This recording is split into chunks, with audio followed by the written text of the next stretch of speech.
Είμαι ο Αλέξανδρος, είμαι συνιδρυτής στο Γεμοχώρι. Έχω σπουδάσει φυσικός και έχω διδακτορικό. Είμαι η Παναγιώτα και είμαι από τα πρώτα μέλη που ξεκίνησαν το Γεμοχώρι Eco Project. Το 2017-18 στην Αθήνα είχαμε μια ομάδα που κάναμε τοπικές παρεμβάσεις, τη Youth Active Minds. Με τη Youth Active Minds κάναμε πάρα πολλά project αναφορικά με τη βιώσιμη μετακίνηση.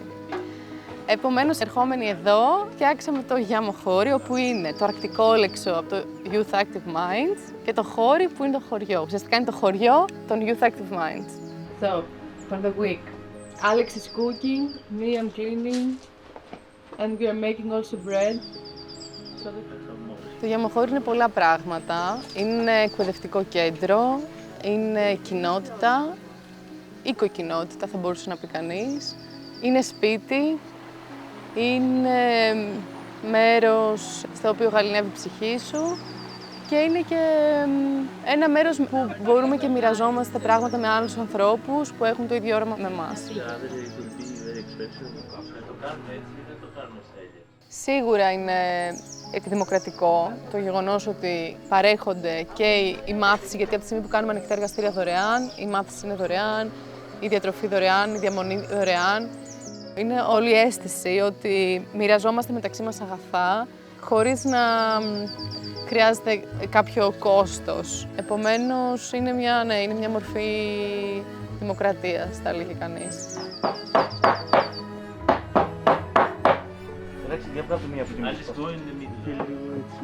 Είναι πολιτική θέση, από την άποψη ότι εμείς επαναορίσαμε κάπως τον τρόπο που θέλουμε να ζούμε και γι' αυτό βρήκαμε και τρόπο να το στηρίξουμε. Πολλοί νέοι άνθρωποι που μπορεί να δυσκολεύονται οικονομικά εδώ έρχονται και βρίσκουν μια ανοιχτή πόρτα πάντα.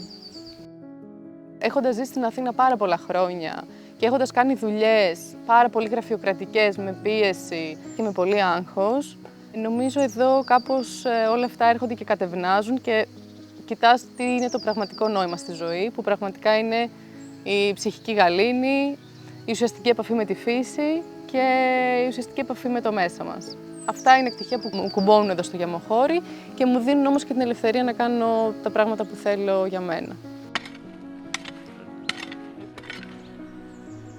Γενικά, ό,τι κάνουμε εδώ πέρα έχει από πίσω του μία σκέψη, ότι το κάνουμε με έναν τρόπο να είναι όσο πιο λιγότερο επεμβατικός, το πούμε.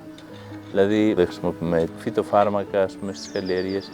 Προσπαθούμε να τα κάνουμε όλα με έναν τρόπο λίγο σαν κύκλο. Το ένα να συμπληρώνει το άλλο. Στην περμακουλτούρα υπάρχει αυτό αρκετά.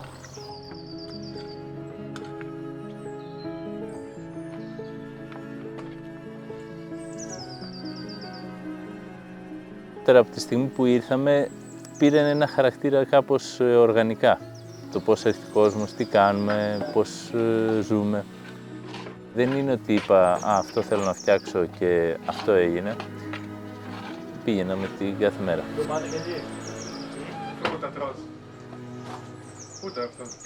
Οι άνθρωποι που έρχονται στο Γεμοχώρι νομίζω ότι είναι αρκετά συνειδητοποιημένοι στο που έρχονται. Το να μοιράζεσαι τα πάντα δεν είναι εύκολο. Πρέπει να αφήσεις πολλά πράγματα από το εγώ σου και να μοιραστείς, να διαδράσεις, να αφεθείς, να βγεις λίγο έξω από το comfort zone σου. Το feedback που παίρνω από αυτούς τους ανθρώπους είναι τόσο θετικό και για κάποια άτομα ήταν life change experience το να έρθουν εδώ και να ζήσουν, που όλα τα άλλα σωπαίνουν μπροστά στο τι αντίκτυπο τελικά έχει και στη ζωή εκείνων των ανθρώπων που περνάνε από εδώ και μένουν. Εδώ, για τα άτομα που έρχονται, προσπαθούμε να είναι περισσότερο βίωμα παρά κατανάλωση στιγμών και εμπειρίας. Έχουμε μάθει γενικά ότι παίρνω κάτι αγοράζοντάς το, δηλαδή δίνω λεφτά να κοιμηθώ, δίνω λεφτά για να φάω. Εδώ δουλεύουμε ένα άλλο μοντέλο ζωής, όπου μπορείς να κοιμηθείς δωρεάν, να φας δωρεάν και να μας στηρίξει, να μας βοηθήσει σε κάποιες εργασίες. Αυτό σίγουρα έρχεται να δείξει έναν εναλλακτικό τρόπο ζωής και σίγουρα έναν ανταλλακτικό τρόπο αγαθών, σαν να λέμε. το οποίο σίγουρα έρχεται σε σύγκρουση με την καπιταλιστική κοινωνία που ζούμε.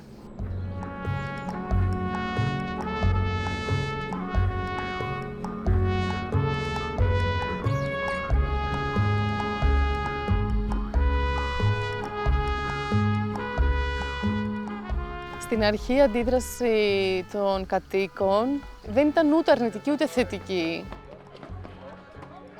Ήταν λίγο ουδέτεροι και ερευνητικοί, δηλαδή προσπαθούσαν να μας μάθουν, να δουν ποιοι είναι αυτοί οι περίεργοι άνθρωποι που έχουν έρθει και μένουν εκεί πίσω, τι κάνουν.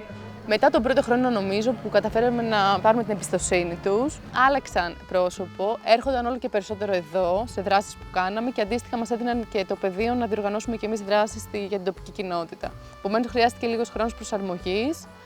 Νομίζω ακόμα και τώρα δεν ξέρουν ακριβώς 100% τι κάνουμε, αλλά σίγουρα έχουν δει και αυτοί τον αντίκτυπο στη ζωή τους.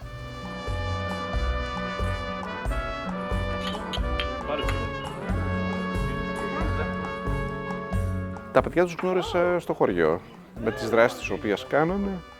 Βρεθήκαμε εδώ πέρα, έγινε αυτή η ζήμωση μεταξύ των παιδιών που συμμετείχαν σε κάθε πρόγραμμα το οποίο κάναμε. Που ήταν ωραία, ήταν μια κατάσταση η οποία ήταν πρωτόγνωρη για μας εδώ. Τη ζήσαμε, τη ζούμε και ελπίζουμε να τη ζούμε για πολύ καιρό ακόμα. Την Τρίτη έχουμε ζωγραφική το πρωί και το απόγευμα είναι ταινία. Τι να πρωτοκάνω εγώ, ένας άνθρωπος. Εσύ θα κάνεις. Δύο χέρια, δύο πόδια. Δεν έχουν κλειστεί μόνο σε αυτό που κάνουν ή έρχονται τα παιδιά μόνο. Βάζουν και εμάς μέσα σε αυτό το πράγμα. Και αυτό είναι πολύ καλό. Ναι. Και όποιος θέλει από το χωριό να έρθει ή γενικά όποιος άλλος θέλει. Από την εμπειρία που έχω εδώ από το χωριό, θεωρώ ότι βοηθάει συμπληρωματικά. Δηλαδή βοηθάει στο να υπάρχει ένα νταβαντούρι, να το πω.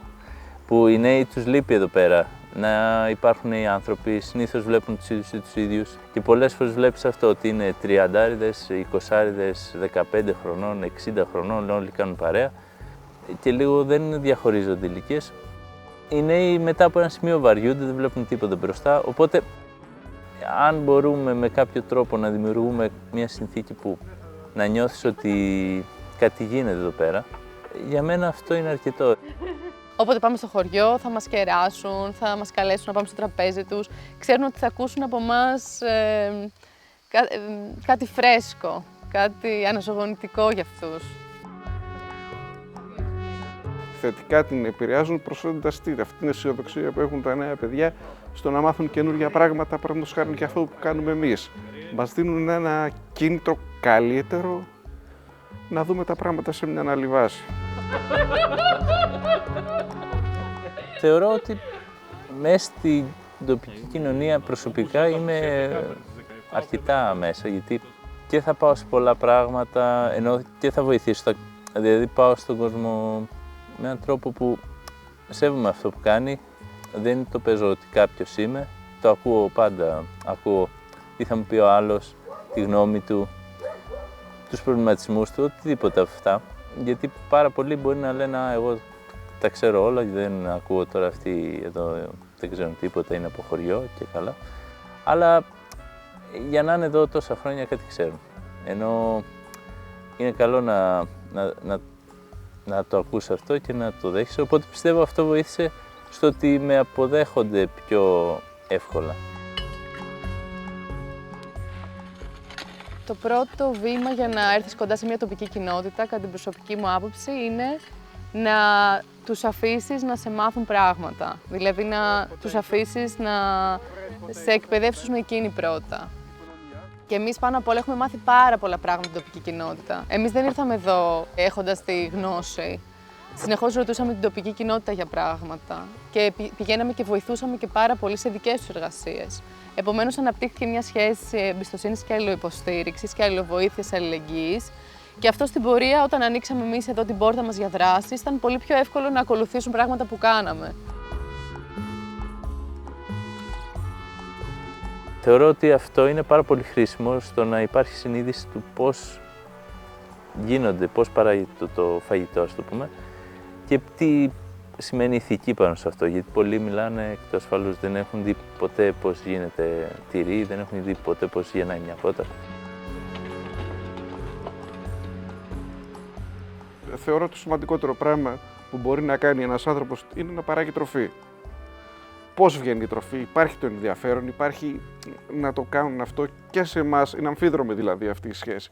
Και εμείς θα πάρουμε πράγματα, θα πάρουμε κάτι από την αισιοδοξία τους, από το ενδιαφέρον τους. Θα το πάμε καλύτερα λίγο το πράγμα νομίζω.